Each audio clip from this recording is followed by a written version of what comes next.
Okay, let's discuss some of the basic terminologies that which are in GDPR. So the topic is a comprehensive guide to GDPR and data protection principles. So this GDPR is a comprehensive kind of a manual containing EU law, that is European law, and it was formulated around the year 25th May 2018. So basically, it protects personal data, harmonizes data exchange between different states of EU, that is Europe, and this is applicable to all the organization processing EU individual data, regardless of their location, be it an organization that which is within the Europe continent or organization that which is in any other part of the world, but that which is trying to process individual information belonging to Europe. So the foundation of GDPR is based on data, principles, and privacy. So if I take up data, data can be any personal data. So it's an any data or information related to an identifiable person. So mainly the main example of this personal data are name, IP address, email. And in special categories, we have ethnic origin, political orientation, religious belief, biometric, sex orientation, health data. So all these constitute under special category of personal data. In a similar way, uh, it is based on three main principles. One is transparency, second one is lawfulness processing of the information, transparency in uh, how the information is being processed, as well as it should be limited to the necessary purpose. It need not be less or need not be more than the purpose. Followed by privacy. And here in the third foundation, that is privacy, uh, everything, whatever process that they do, it must follow. Uh, Privacy must be followed by design and it should be by default. Now let's take up some of the rules and rights and associated risk with that. So key actors over here are data subject. It's also called as natural person.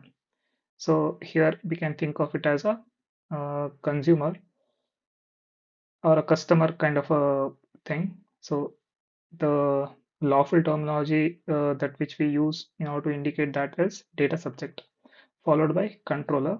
Controller is something that which determines the purpose.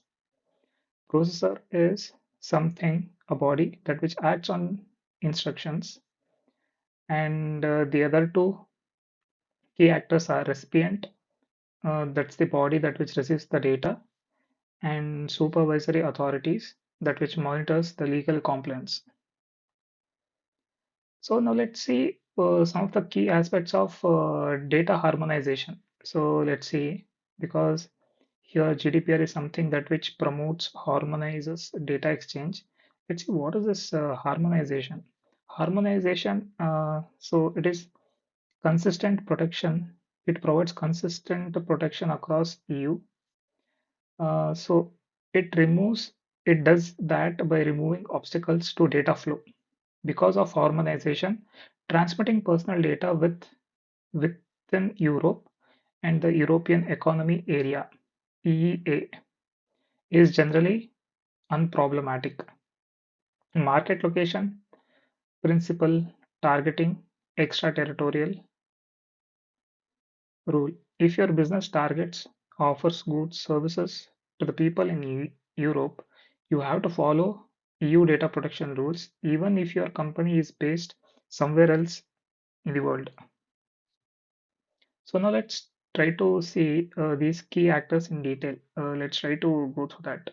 So by now we know the important key actors are data subject, controller, and processor, recipient, and the supervisory authorities. So let's first take up data subject. So data subject is an individual whose data is being processed.